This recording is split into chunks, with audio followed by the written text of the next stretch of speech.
अस्सलाम वालेकुम। ट्रम्प साहब कहते हैं कि वो अमेरिका ईरान के ऊपर दोबारा हमले से फैसला करने से 1 घंटे की दूरी ऊपर था कि फिर पाकिस्तान के अलावा उन्होंने इस दफ़ा 3 और ममालिक का नाम लिया। पहले हर दफ़ा पाकिस्तान का नाम लेते थे, इस दफ़ा उन्होंने कहा सऊदी अरब, कतर और यूएई ने फिर मुझे कहा कि अच्छी बातचीत चल रही है तो अभी हमले को टाल दें, तो इसलिए मैंने हमला रोक दिया।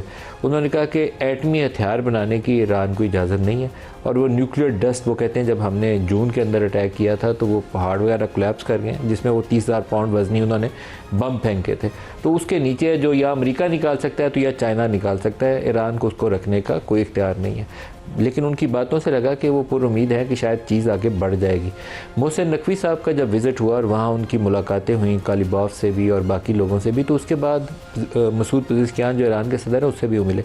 उसके बाद एक उम्मीद बंदी थी कि मोहसिन नकवी साहब आम तौर पर आर्मी चीफ के नुमाइंदे के तौर पर ही वहाँ मौजूद थे, हाईएस्ट लेवल यही है उनका, कि वहाँ से कम्युनिकेट किया पिंडी को, पिंडी ने कम्युनिकेट किया वाशिंगटन को, और ये एक पूरा सिलसिला जो है कंप्लीट हो जाता है मैसेजेस का। तो जो नई तजवीज़ गई है उसके जवाब में अमेरिका अपनी तजवीज़ देगा, तो चीज़ एक स्टेप आगे चलनी चाहिए, आगे अभी तक चली नहीं है। असूली तौर पर ईरान को जो चीज़ मांगनी चाहिए, ईरान को ये मांगना चाहिए कि उसके ऊपर सैंक्शंस जो इंटरनेशनल लगी हुई हैं पिछले 50 सालों से, उसका खात्मा हो जाए। उसके एसेट्स फ्रीज़ हैं कुछ $100 अरब से ज़्यादा, वो उसके अनफ्रीज़ हो जाएं, उसको मिल जाए। लेकिन उसको न्यूक्लियर हथियार के ऊपर कभी भी इसरार नहीं करना चाहिए। पूरी दुनिया उसको कभी सपोर्ट नहीं करेगी, कोई भी नहीं करेगा, उसका करीब 3 मुल्क भी उसको सपोर्ट नहीं करेंगे। इसी तरह हुर्मुज़ जो है वो इंटरनेशनल वाटरवेज़ की उसकी हैसियत है, उसको खोलना पड़ेगा। तो ये 2 चीज़ों के ऊपर ईरान कंसेशन दे, 2 चीज़ों के ऊपर अमेरिका कंसेशन दे, तो ये एग्रीमेंट के करीब आ जाएंगे। बाकी चीज़ों के ऊपर अमेरिका बहुत पहले शोर मचाता था कि इसके पास मिसाइल भी नहीं होंगे, ये भी नहीं होगा, वो भी नहीं होगा। अब उसकी ट्रम्प साहब की सुई एक ही चीज़ के ऊपर अटकी हुई है और वो है न्यूक्लियर, ताकि वो अमरीकी अवाम को कुछ बेच सकें कि मैंने ईरान से न्यूक्लियर प्रोग्राम का ख़ात्मा कर दिया। इसके अलावा उनके पास अमरीकी अवाम को बताने के लिए कुछ है नहीं। और जब नवंबर के इंतखाबात सर के ऊपर खड़े होंगे और अगर उनके हाथ में ये एक छोटी सी विनिंग ट्रॉफी भी ना हुई तो वो बुरे तरीके से शिकस्त खा जाएंगे। तो ये एक बहुत सिचुएशन है जो टेंस होती जा रही है डे बाई डे, और अगर 2-4 रोज़ और इसमें तवालत होती है, कोई पॉजिटिव तरीके से आगे डेवलपमेंट्स नहीं होती हैं, तो कोई रॉन्ग स्टेप लेगा, एक फ्रीक लेगा जिसका नतीजा उसका जिसका खमियाजा फिर पूरा इलाका भी भुगतेगा, ईरान भी भुगतेगा और अमेरिका भी भुगतेगा। तो आज के प्रोग्राम में इस इशू पर भी बात करेंगे। और पाकिस्तान में बजट का मरहला बहुत करीब है, बजट के हवाले से कौन से ऐसे इक़दाम लिए जाएँ कि पाकिस्तान में आखिरकार बरामदात बढ़नी शुरू हो जाए। दुआई मांग रहे हैं जब से कोई 30-35 सालों से पाकिस्तान की हालत देख रहे हैं कि हर साल के बरामदात ऊपर चले जाएं कि हम IMF के आगे ना खड़े हों।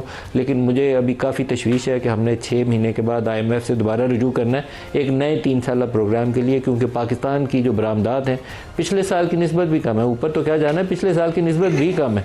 तो it's a very serious situation जिसके लिए हमें सर जोड़कर पाकिस्तान को कुछ करना चाहिए। लॉन्ग टर्म ऐसा प्लान बनाना चाहिए कि इस मुश्किल गड़े से बाहर निकल जाएं और आगे बढ़ने का रास्ता पाकिस्तान को नज़र आ जाए। इस्लाम में हमारे साथ हैं वफाकी वज़ीर पार्लिमानी अमूर डॉक्टर तारिक फ़ज़ल चौधरी साहब और जनरल तारिक रशीद साहब, दोनों को खुश आमदीद कहते हैं। डॉक्टर तारिक फ़ज़ल चौधरी साहब, आपने पिछली दफ़ा उम्मीद बंधाई थी कि मामलात कभी टूटे ही नहीं है, बातचीत कभी रुकी नहीं है, तो इसलिए आगे बढ़ने की उम्मीद है। आपका अच्छी बात थी वो, क्योंकि राब्ते मुसलसल हो रहे हैं, मैसेजेस इधर से उधर आ जा रहे हैं। अभी क्या स्टेटस है? बिस्मिल्लाहिर्रहमानिर्रहीम। भाई साहब, स्टेटस जो है बिल्कुल वही है जो आपने पिछली हमारी गुफ्तगू का और पिछले प्रोग्राम का हवाला दिया। राब्ते बिल्कुल मौजूद हैं और जो पेशरफ्त है वो भी मस्बत है, और अभी वक्त का तयन तो नहीं किया जा सकता कि कितनी देर में जो है वो ब्रेक थ्रू हो सकती है, लेकिन इंशाल्लाह ताला ब्रेक थ्रू जो है वो बिल्कुल होगी।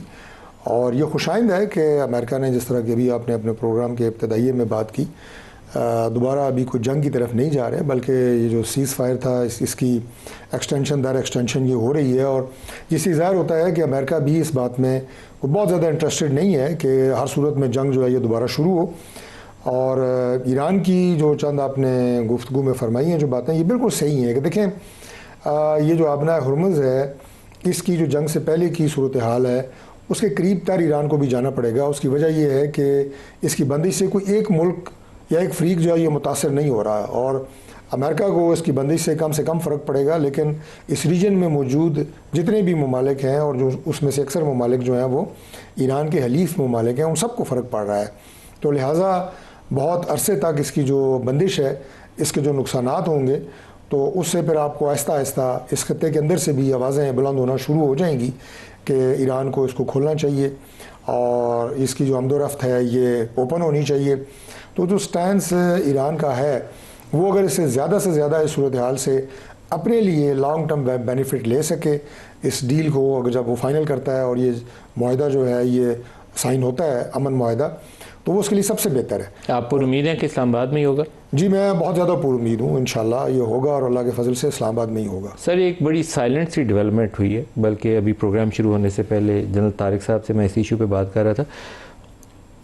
पाकिस्तान से इंटीरियर मिनिस्टर मोहसिन नकवी साहब वो चंद रोज़ पहले ईरान गए थे और यहाँ बाज़ खबरें तो ये जाहिर करती थी कि शायद वो वापस आ गए, लेकिन वो ईरान में ही बदस्तूर मौजूद थे। आज सुबह वो वापस आए हैं और कोयटा में जो कमांड एंड स्टाफ कॉलेज में आज प्राइम मिनिस्टर और चीफ भी गए हुए थे, वहाँ पे मोहसिन नकवी साहब भी थे, आज ही वापस आए। लॉन्ग स्टे, और लॉन्ग स्टे मोहसिन नकवी का मतलब यह है कि पिंडी, तेहरान और वाशिंगटन कंटिन्यूसली एक्सचेंजेस कर रहे थे। मोहसिन नकवी सिर्फ पैगाम रसानी का ज़रिया है, क्योंकि फील्ड मार्शल साहब इधर से और उधर से जो भी उनका पॉइंट पर्सन होगा, मोस्ट लाइकली या तो वाइस प्रेसिडेंट होगा या रूबियो होगा, उसके ज़रिए पैगाम इधर से उधर आ जा रहे होंगे। तो उसकी आउटकम क्या है सर? देखिए आउटकम तो अभी चंद दिन पहले प्राइम मिनिस्टर साहब अभी कैबिनेट से के इजलास से भी खिताब कर रहे थे और उसमें भी उन्होंने बड़ी एक आप ये कहें कि पॉजिटिविटी का इजहार किया और यही फरमाया कि एक हद तक इस पर मालूमात अभी अफशा की जा सकती हैं और इससे ज़्यादा जो है मीडिया पे मालूमात नहीं दी जा सकती।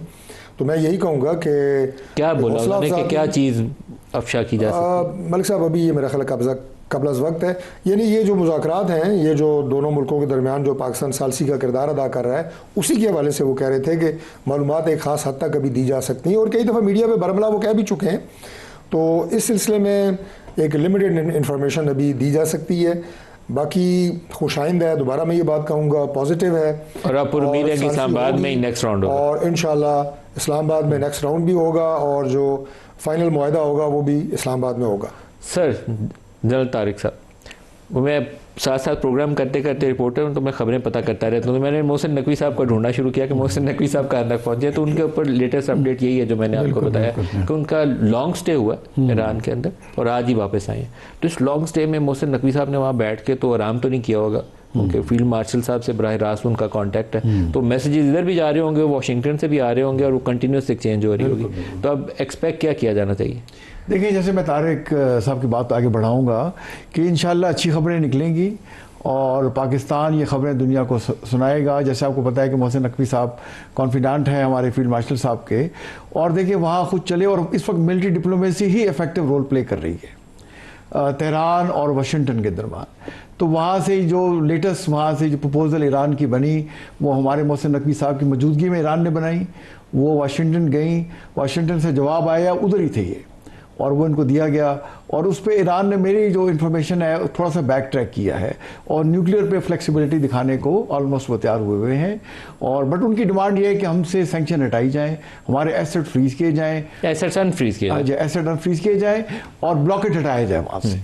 साथ वो बात कर रहे हैं कि जी सारे मिलिट्री बेसिस भी खाली करें, रेपरेशन भी दें, वो मैक्सिमलिस्ट नहीं होगा, वो मैक्सिमलिस्ट पोजीशन है। असल में तो अनफ्रीज एसेट्स, जी, सैंक्शंस का खात्मा, दो उनकी बुनियादी इश्यूज हैं जो एड्रेस होने चाहिए। और अमेरिका का एक न्यूक्लियर हथियार के लिए अमेरिका के एक इशू है और हॉर्मुज़ खोलना, हाँ कि आप न्यूक्लियर हथियार जो नहीं बनाएंगे और हमें अंडरस्टैंडिंग दें और लॉन्ग टर्म अंडरस्टैंडिंग दें।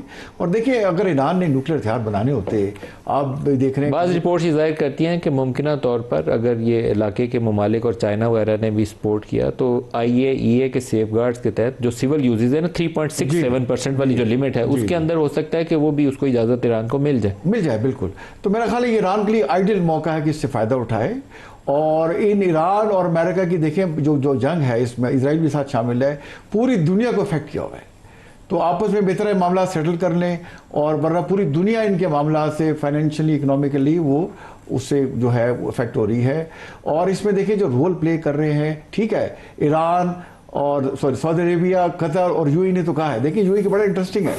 तो यूएई तो कह रहा था कि हमारे साथ देखें हम पे ड्रोन अटैक हो रहे हैं फुजेरा पे, फैक्ट्री पे, और साथ इजराइल ने स्टेटमेंट रिलीज की कि हमारे प्राइम मिनिस्टर ने ड्यूरिंग द वॉर विजिट किया यूएई, IDF के चीफ ने भी और प्राइम मिनिस्टर फॉर्मली ने भी, और ये कह रहे हैं कि जी विजिट नहीं हुआ।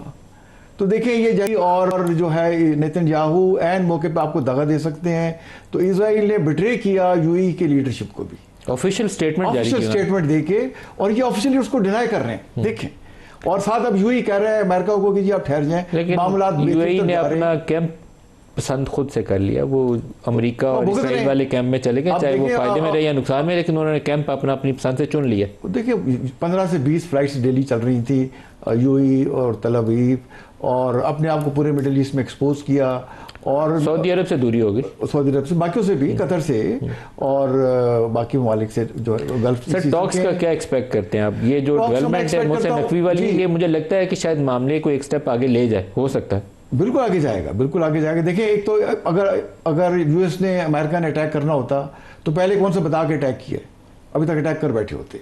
अब चाइना का विजिट भी कर रहे हैं, और साथ पाकिस्तान के अलावा 3 मुल्कों को और रेफरेंस दिया है। मेरा ख्याल है ये नौबत नहीं आई है कि अमेरिका को ईरान पे अटैक किया करे।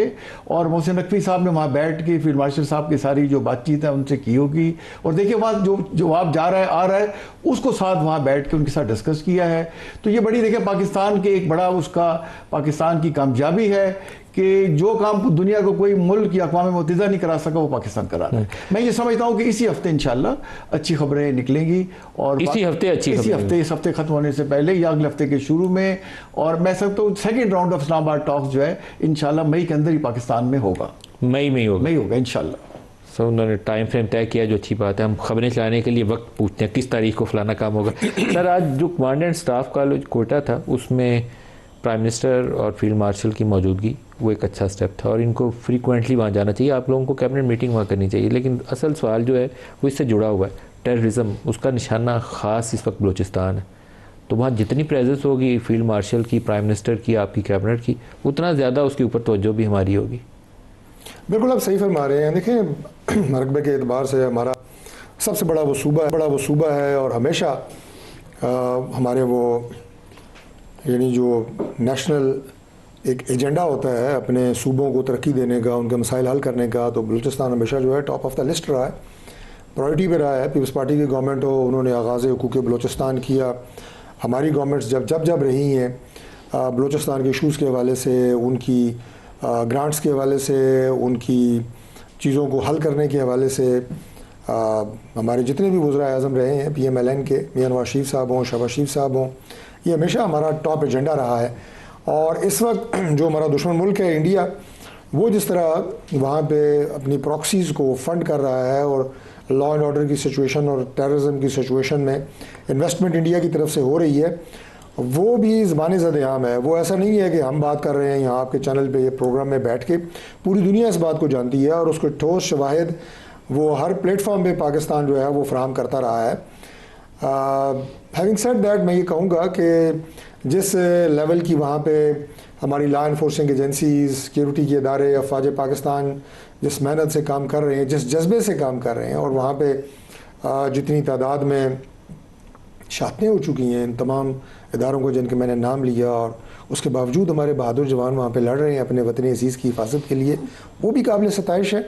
और जो स्ट्रेटजी वहाँ पे बनाई जा रही है, देखें मलिक साहब, लेट मी से दैट कि किसी भी मामले का, जिस तरह आप कहते हैं ये मामला है जी कि इसका बातचीत से हल निकाला जाए, ज़रूर निकाला जाए। और मैं समझता हूँ कि जो पॉलिटिकल लोग होते हैं वो आखिरी लोग होते हैं कि जो बातचीत के अलावा कोई और रास्ता निकालने की बात करें। तो हम आखिरी हद तक जाते हैं, और इसमें भी जाएंगे कि जहाँ पॉलिटिकल सॉल्यूशन निकले, डायलॉग से निकले, लेकिन एक ऐसा एलिमेंट जो कि फॉरेन फंडेड है, और जिसने उस मकसद कोई बलूचिस्तान की तरक्की, अपने कौम की तरक्की नहीं है, बल्कि एक ख़ास एजेंडा है, और आपके दुश्मन के साथ मिल के वहाँ पे टेररिज्म कर रहा है, उसका एक ही इलाज है जो पाकिस्तान की मुसल्लह अफवाज कर रही हैं, और वो करती रहेंगी, और आखिरी दहशतगर्द के ख़त्मे तक होगा इंशाअल्लाह ताला। अच्छा जनरल तारिक साहब, जो बुगटी वाला वाक़या था जी, वो एक अफसोसनाक वाक़या था, और उस वक्त जिसने भी वो बैठ के फैसला लिया, मेरे ख्याल में वो गुड सेंसेस में नहीं था, क्योंकि जिस चीज़ से क्योस फैले ना मुल्क में, अब 25 करोड़ का मुल्क है ना, उसमें उसको गुरेज करना चाहिए। तो जिसको तो हम मेन स्ट्रीम कर सकें, वो पहली तरजीह जो डॉक्टर तारिक साहब ने कहा कि सियासी लोगों का पहले काम यही होता है कि मेन स्ट्रीम करें, उसको बातचीत से रास्ता का हल निकालें। एक एलिमेंट रह जाएगा जिसको हम खारजी कहते हैं या इंडियन फंडेड कहते हैं, उसका फिर हल ये कि डंडा पकड़ लें, लेकिन पहले 99% जो हमारी ऑप्शंस हैं वो बातचीत वाली हैं। तो हमें प्रायोरिटाइज करके लेके चलना चाहिए इस चीज़ को। बिल्कुल लेके चलना चाहिए। देखिए आपने मुफ्ती साहब का जिक्र किया, 2006 में वो वफात पा गए, और अब देखिए हुकूमत पाकिस्तान की चैलेंज ये था कि वो स्टेट विद इन स्टेट बनाई हुई थी उन्होंने, और मैं वहाँ यहाँ इंस्ट्रक्टर था, NDU में पढ़ाता था मैं एज ए ब्रिगेडियर, और मैं 2007 के शुरू में जनरल बन गया, तो मुझे वहाँ भेजा गया, और फिर 4 साल as a senior military commander में वहाँ रहा। देखिए नदीम भाई, आज भी बुख्तियों ने जो उनका नेबरिंग है ज़िला कोल्लू जहाँ मरी रहते हैं, सड़क नहीं बनने दी, आज भी 2007 में भी नहीं बनी हुई थी, आज भी नहीं बनी हुई। और जैसे मैं पता है 44% ऑफ पाकिस्तान है, और हर उसके डिवीज़न डिस्ट्रिक्ट्स में बेपनाह मादनियात फंसी हुई हैं, oil, gas, uranium, gold, copper, coal, gypsum और मार्बल, ग्रेनाइट, आप नाम लें वो धात वहाँ मौजूद है। ऐसी ऐसी जगह मैंने देखी हैं कि आप ज़मीन पे हल्का सा आग जलाए तो धुआं निकलता है। सर पूरा वो जो इलाका है मरी, खुजदार, कोल्लू, डेरा बुगटी, ये सारे नेचुरल रिसोर्सेज से भरा हुआ है देखें, और मतलब उसमें इसीलिए वहाँ इंस्टेबिलिटी है, इसलिए वहाँ लेबीज पे हमारे कुछ दोस्त मुल्क जो है ना वो भी इन्वॉल्व है, और कभी स्टेबल होने नहीं देंगे। तो हमें अपनी तो कोशिश करनी चाहिए कि वहाँ आग ना लगे, चिंगारी ना जलाए। देखिए आप जो बातचीत कर रहे हैं, हमारे सियासी अकाबरीन को वहाँ जाके देखिए, प्राइम मिनिस्टर साहब हमारे बड़े एक्टिव हैं, जाके 1 हफ्ता रहें, कम से कम महीना रह लें, कैंप ऑफिस बनाए, वहाँ बैठे, कैंप ऑफिस बना के वहाँ बैठ जाना चाहिए। जी यहाँ से हुकूमत के मामला अगले महीने कोयटा से चलेंगे, और मतलब इतना बेहतरीन वहाँ का मौसम है। और सर महीने की भी जरूरत नहीं, आप 4 दिन महीने में गुजारे ना, वहाँ पे कैबिनेट मीटिंग वहाँ करें और कोयटा में बैठे और कोयटा की सूरत हाल बदल जाएगी, सारे बिल्कुल बदल जाएगी। और देखिए सारे MPs को बताएं कि अपने अपने जगहों पे रहो, और महीना कम से कम आप वहाँ से बाहर मत निकलो, लोगों से मिले, उनको कॉन्फिडेंस मिले। तो जहाँ भी ये सिंपथाइजर और जो फैसिलिटेटर्स हैं, बजाय कि उनको पनाहे नहीं, जैसे हमने नॉर्थ वजीरिस्तान में देख रहे हैं, वो खुद आके रिपोर्ट करें गवर्नमेंट को कि देखिए वहाँ वो छुपा हुआ है जो है दहशतगर्द आके, तो लोगों को ऑन बोर्ड लेना होगा। तो लोगों को ऑन बोर्ड कौन लेगा? देखिए मैंने खुद वहाँ बलूचिस्तान में ऑपरेट किया ऑपरेशनली, जहाँ फौज जाती है लोग मिन्नतें करते हैं कि जी आप वहाँ से वापस मत जाएं, और वापस जाएंगे तो दोबारा हमारी ये हालत हो जाएगी, हम सरदार पे डिपेंडेंट होंगे, और ना यहाँ पुलिस आती है, ना यहाँ रिट ऑफ गवर्नमेंट आती है, फौज आती है तो यहाँ कारोबार चल पड़ता है। सर फौज is not a long term solution. देखिए फौज का काम यह स्पेस क्रिएट करे सियासी लोगों के लिए, फौज का काम है आपको वहाँ से क्लियर करके इन्वायरमेंट प्रोवाइड करे, बाकी वहाँ डेवलपमेंट, वहाँ गुड गवर्नेंस लाना, वो तो देखें हमारे डॉक्टर तारिक साहब पोलिटिकल जो है हमारे लीडर्स, उनका काम है। बहुत पैसा है जो NFC का सूबों को जाता है, और अगर सूबों का वो पैसा अच्छे तरीके से इस्तेमाल हो जाए, लोगों को इकोनॉमिक अपॉर्चुनिटी मिल जाए, आप फ्री में भी, बलूचिस्तान की आबादी कितनी है, उन सारों को आप महीना लगा दें ना, वो जो खते गुर्बत के नीचे वाली आबादी है उसको डबल लगा दें, तो कोई एक बंदा भी बंदूक नहीं उठाएगा। बिल्कुल आपकी बात ठीक है। मैं सब सिवाय उस एलिमेंट के जो मैंने आपको बताया है, उसके लिए स्ट्रिक्ट यूज़ करें, जो फॉरेन फंडेड है और एक प्लान के तहत पाकिस्तान के मफाद के ख़िलाफ़ काम कर रहा है या दहशतगर्दी कर रहा है, उन्हें छोड़ के बाकी लोगों को जो मेन स्ट्रीम में तो हैं, खैर ये नहीं कहना चाहिए जो अक्सर कहा जाता है जी कि मेन स्ट्रीम में वो हैं, लेकिन उनके मसाइल का हल और पॉलिटिकल एंगेजमेंट ये एक लॉन्ग टर्म सलूशन है। और ये बिल्कुल जो है जो जल साहब ने बात की है, मैं इसे थोड़ा सा आगे इस तरह बढ़ाऊँगा कि देखें वहाँ पे जो लॉ इन्फोर्सिंग एजेंसीज़ हैं या आर्म्ड फोर्सेज हैं, वो आपको वहाँ पे एक कंड्यूसिव एनवायरनमेंट पैदा करके देती हैं कि जिसमें अगर आप इनकी नेचुरल रिसोर्सेज की मादनियात की बात करते हैं तो वहाँ पे वो माहौल पैदा हो, अगर वहाँ पे डेवलपमेंट की बात है तो वो डेवलपमेंट वहाँ पे हो, उसके लिए माहौल पैदा करना। लेकिन अल्टीमेट सलूशन और परमानेंट सलूशन जो है वो आपके पॉलिटिकल फोर्सेस, पॉलिटिकल लीडरशिप ने देना है। आज आप देखें कि कुछ तकरीबन 4 से ज़ायद दानी स्कूल प्राइम मिनिस्टर साहब वहाँ पे अनाउंस कर चुके हैं बलूचिस्तान में, सारे बलूचिस्तान के बच्चे पढ़ेंगे। मियां नवाज शरीफ साहब के पिछले दौर में हमने पंजाब की मुख्तलिफ यूनिवर्सिटीज़ में, प्राइम मिनिस्टर शहबाज शरीफ साहब उस वक्त चीफ मिनिस्टर थे, बलूची स्टूडेंट्स का कोटा प्लस उनके तमाम तर रिहायशी अखराजात और तालीमी अखराजात स्कॉलरशिप की शक्ल में ये उनको देने। इसी तरह आप देखें कि हमारे जो मुसल्लह अफवाज हैं वहाँ पे उनकी, मेरा नहीं ख्याल कि बलूचिस्तान का कोई ऐसा ज़िला होगा जहाँ से नुमाइंदगी नहीं होगी। अभी एक मेजर काकड़, उनके बड़े खूबसूरत जवान, अभी उन्होंने बलूचिस्तान में दहशतगर्दों से लड़ते हुए जो है अपनी जान का नजराना पेश किया, शहीद हुए। तो उन्हें हर सूरत में ये तमाम स्टेप्स हो भी रहे हैं, मज़ीद भी करने की ज़रूरत है, मैं ये नहीं कहूँगा। और जो आपने बात की कि वहाँ पर जो प्रेजेंस है वो ज़्यादा होने से, उन लोगों को ज़्यादा अपने साथ मिलाने से, अभी सिर्फ अगर किसानों की एक पॉइंट मेरे जहन में आ गया कि किसानों को बलूचिस्तान भर में सोलर ट्यूबवेल लगाने के लिए प्राइम मिनिस्टर साहब ने 70 अरब रुपए की ग्रांट दी है। सर और ये नहीं कि किसी को कोई आसान हम उसे जिता रहे हैं, हम सिर्फ ये बता रहे हैं कि हमारी ब्रेक नीयत करीब क्या आ गई है। हमारी नीयत है कि वहां पे हम उन्हें करीब तर करें एक पॉलिटिकल सिस्टम के साथ, और वही एक लॉन्ग लास्टिंग सिस्टम है। डॉक्टर तारिक फजल चौधरी साहब और जनरल तारिक शीर साहब, आप दोनों का बहुत शुक्रिया। एक ब्रेक ले लें जी, ब्रेक से वापस आएंगे तो हम बजट में क्या करने की ज़रूरत है और क्या हो रहा है उसके ऊपर बात करेंगे। हमारे साथ रहिए।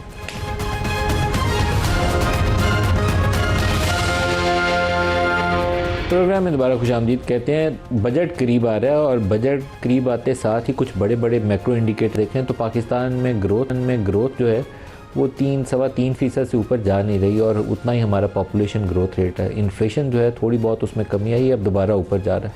8,000 अरब रुपए के करीब सालाना हम कर्जे उठा रहे हैं और कुछ 40-45 अरब डॉलर का ट्रेड डेफिसिट बुक करेंगे। कोई ऐसा साइन नहीं है जो बताऊं कि हम यहाँ से उड़ेंगे तो हमारी बेहतरी हो जाएगी और इकोनॉमिक अपॉर्चुनिटीज़ आना शुरू हो जाएंगी। अशफाक तोला साहब हमारे साथ हैं। तोला साहब, आपको खुशामदीद कहता हूँ। बेहतरी के लिए कोई रास्ता, कोई स्ट्रेटजी अपनानी पड़ेगी कि इन मुश्किलात से निकलें और लोगों को कोई इकोनॉमिक अपॉर्चुनिटीज़ दें। जी, बिस्मिल्लाहिर्रहमानिर्रहीम। नदीम भाई, thank you very much. Nadeem भाई, वी ऑल अंडरस्टैंड के जो आजकल हालात हैं, specially crisis in the gulf की वजह से हालात मज़ीद ज़बूहाली का शिकार हैं और हमारा ही नहीं, हमारे पड़ोसियों के भी बड़े बुरे हालात हैं। मगर हमारे तो कुछ ऐसे हालात हैं जो हम अपने ऊपर सेल्फ इम्पोज हैं हमारे, तो उसकी वजह से हम ज़्यादा मार खा रहे होते हैं। देखिए, इस वक्त हम एडवांटेजियस पोजीशन में है हॉर्मोज़ की वजह से, हमारे पास ऑयल सप्लाई में कोई कमी नहीं आई। आपने कहा जीडीपी ग्रोथ आपकी सप्रेस हो रही है। देखिए, पिछले महीने आपका 10.9 का आपका इन्फ्लेशन आया ईयर ऑन ईयर और एवरेज आज भी 7.2 है। हमने जब हमारा इन्फ्लेशन 4% भी आ गया था तो भी हमने अपना पॉलिसी रेट 11, 11.5 और फिर 10.5 कर दिया था। तो मेरा ख्याल है हमने खुद सेल्फ इन्फ्रीडम कर रहे हैं अपने ऊपर। हमारी करेंसी की वैल्यू बिल्कुल 250 होनी चाहिए, 235 होनी चाहिए थी, पर टाइम के वजह से आपको 250 अब करनी पड़ी है। हमने टाइमली इसको रीवैल्यू नहीं किया। हम अपनी IMF की रेसिपी की वजह से अगर आप देखेंगे तो मेरा ख्याल है हमें ये बहुत प्रॉब्लम आ रही है और हमेशा ये प्रॉब्लम आती रहेंगी, इसलिए कि हमने खुद अपने ये लिए रास्ता चुना है। ये हमारे लिए कोई किसी और ने नहीं। तोला साहब, आप कह रहे हैं रुपए को डॉलर के मुकाबले में 250 का होना चाहिए। थोड़ा सा इसको एक्सप्लेन करें, क्योंकि जो रियल इफेक्टिव एक्सचेंज रेट का इंडेक्स स्टेट बैंक निकालता है उसके मुताबिक रुपया इस वक्त ओवर वैल्यूड है, 105 पे वो चला गया। तो उसको तो देखते हुए एक्सपोर्टर्स तो मांग कर रहे हैं कि रुपए को थोड़ा बहुत डीवैल्यू होने दें। आप कह रहे हैं इसको 250 पे आना चाहिए। देखिए, मैं उस वक्त की बात कर रहा हूँ जब ये 280 रुपए का था और मैंने उस वक्त ये प्रेडिक्शन, हमारी मॉडल है उसमें हमने किया था कि ये 235 रुपए का होना चाहिए। उस वक्त भी जब मेरे ऊपर ये बात आई, जैसे आज आपने सवाल किया, बड़े सवाल उठे, और जब मेरे ऊपर सवाल उठे तो उसके थोड़े अरसे बाद गोल्डमैन सैक ने भी ये रिपोर्ट दी कि हाँ 2023 की मैं बात कर रहा हूँ कि 223 रुपये का रुपया है और डॉलर है, और इसके बाद ऑप्टिमस ने कहा 243 का है। फिर ब्लूमबर्ग की एक रिपोर्ट आई, उसको हम वर्क बैक करें तो 240 रुपये का था। बारहा हमारे अरबाब व अख्तियार के लोग, जिसमें प्राइम मिनिस्टर साहब भी शामिल हैं, डिप्टी प्राइम मिनिस्टर साहब भी शामिल हैं और मुख्तदर हल्के भी हैं, उन्होंने सब ने ये एडमिट किया 240 रुपये का है। और यही कैलकुलेशन आज भी है। हम वाहिद पाकिस्तान की एंटिटी है जो कि डॉलर को वैल्यू कर सकती है। ये रीर को इंडिकेटर नहीं है, ये एक इंडेक्स है और रीर की चेंजेस के साथ ये मॉडल बनते हैं और ये मॉडल हमारा है। ये किसी वक्त भी आप कहेंगे मैं आपके साथ डिस्कस कर सकता हूँ। और अगर आप देखेंगे तो आप मुझे एक्सपोर्टर्स की तो परफॉर्मेंस बता दें ना नदीम साहब। 2022 में जब आपका रुपए एक्सचेंज रेट था 177 रुपये, तो आपकी एक्सपोर्ट थी $32.5 बिलियन। 2024 में जब 277 रुपये थी तो आपका एक्सपोर्ट $32.4 बिलियन, यानी $100 मिलियन कम हो गया। तो आप मुझे बताइए कि कौन से ऐसे मामलात हैं, आप बताइए जी। अब देखें ना, आप और भी कम होगा तो आप क्या चाहते हैं? इनको बिजली सस्ती चाहिए। आप मुझे बताएं, $100 के अगेंस्ट ये $70 का तो इंपोर्ट कर लेते हैं, $10 इन्होंने बाहर रख लिए जिनकी ये फैक्ट्रियाँ लगा लेते हैं बाहर, $20 देते हैं, इसमें इंपोर्ट भी खुद करते हैं, एक्सपोर्ट भी खुद करते हैं। तो ये तो 6 बिलियन डॉलर आपको दे रहे हैं। मैं आपको रेसिपी दे सकता हूँ, IMF से आप जान छुड़वा लें, मैं 25 बिलियन डॉलर आपको साल के आराम से निकाल के दे दूंगा, 1-2 साल के लिए आप बैठ जाएं, आपको कोई प्रॉब्लम नहीं है। आप देखिए अब आप इंपोर्ट बढ़ाए जा रहे हैं, एक तो obviously crisis in the gulf की वजह से पेट्रोलियम प्राइसेस का मसला है, दूसरा आप ईवी की आड़ में और बहुत सारी चीज़ें आप मंगा लेते हैं। हर मॉडल ईवी का आ रहा है, आपको पता है कितने मॉडल सक्सेसफुल हैं कितने नहीं हैं, इसके बावजूद आप मंगाए जा रहे हैं। एंड में क्या होगा, मशरूम ग्रोथ होगी। $3 अरब की गाड़ियां मंगवा ली सर हमने। हम तो याशी ऐसे कर रहे हैं कि डॉलर हम खुद ही यहाँ स्टेट बैंक ही छाप सकते हैं, $3 अरब की हमने गाड़ियां मंगवा ली हैं, कुछ हमारा भी हाल कोई नहीं है। सर सज्जाद मुस्तफ़ा सैयद साहब चेयरमैन पाशा हमें ज्वाइन कर रहे हैं। सज्जाद साहब आपका बहुत शुक्रिया। सज्जाद साहब एक एरिया जिससे बहुत उम्मीदें हैं कि वो हमें कुछ कमा के दे सकते हैं, और मैं अक्सर को दुआ मांगता हूँ कि हुकूमत इस सेक्टर से दूर ही रहे तो बहुत मेहरबानी होगी, वो है IT and IT enabled services, telecom services उसमें शामिल कर लीजिए। पिछले 2 साल हमने बेड़ागर्द काफ़ी किया, ट्विटर को कंट्रोल करते करते नेट को बहुत बिठाया। आप बताइए बजट आने वाला है, क्या करने की ज़रूरत है कि इसकी एक्सपोर्ट पोटेंशियल को हम अच्छे से यूज़ कर सकें? जी, हम लोगों ने इस दफ़ा बजट में अपनी कुछ रिकमेंडेशंस दी हैं।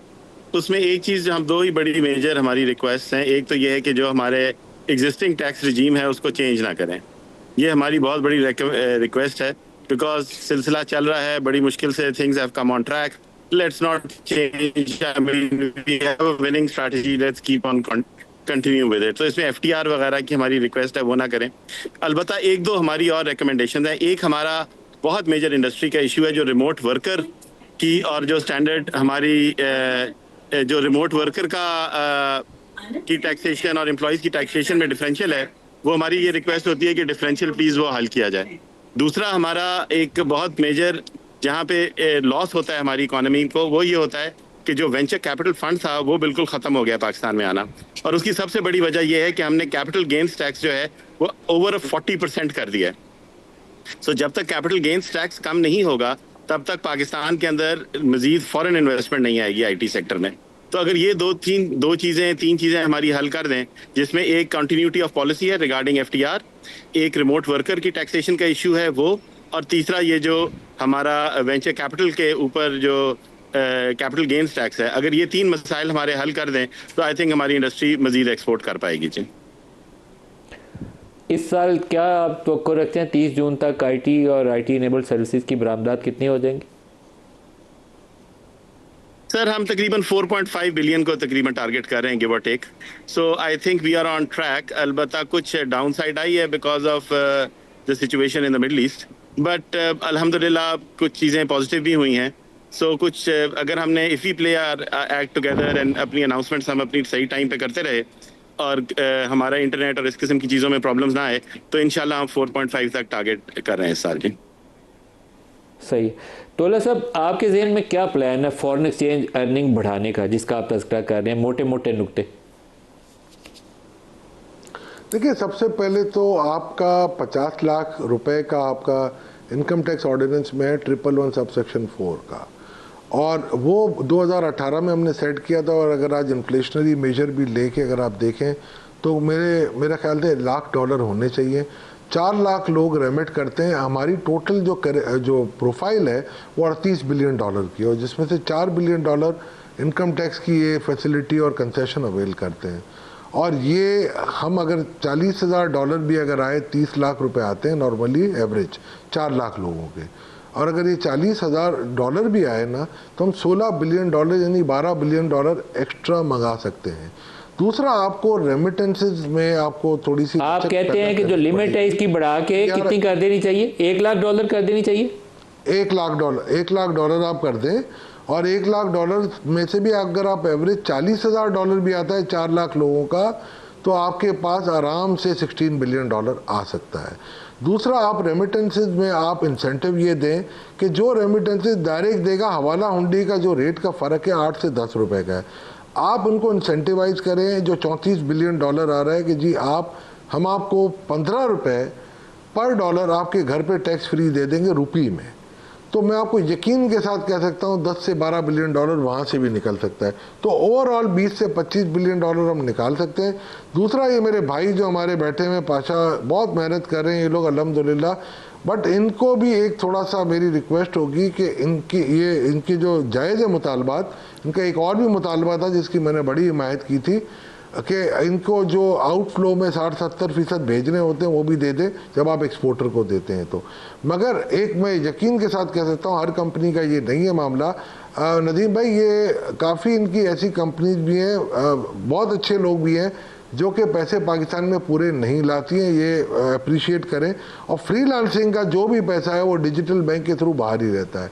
अब मुझे समझ नहीं पड़ रही है, अगर हम पाकिस्तान में हैं, पाकिस्तानी हैं, हम पाकिस्तान से मेहनत करते हैं, टैक्स फ्री आपको हम दे रहे हैं एक चीज़, तो पाकिस्तान से बाहर डॉलर रखने का क्या तुक है? आप रुपये में रखें, आपको कोई रखना है, रुपये में नहीं रखना। अगर आप चाहते हैं सज्जाद साहब, टाइम थोड़ा सज्जाद साहब से जवाब ले लें। सज्जाद साहब। जी सर, ये हमारी इंडस्ट्री के ऊपर काफ़ी सवाल किया जाता है। उसका बड़ा सिंपल इशू रिस्पॉन्स ये है कि हमारी बहुत सारे ना बाहर एक्सपेंसेस होते हैं। अगर आप पाकिस्तान से, प्रॉब्लम ये है कि बहुत मेजर दिक्कत है कैपिटल रिपैट्रिएशन की। तो अगर आप सारे का सारा पैसा पाकिस्तान ले आए तो यहाँ से पैसा बाहर निकालना इतना मुश्किल है कि हमारी कंपनीज बाहर काम कर ही नहीं सकती।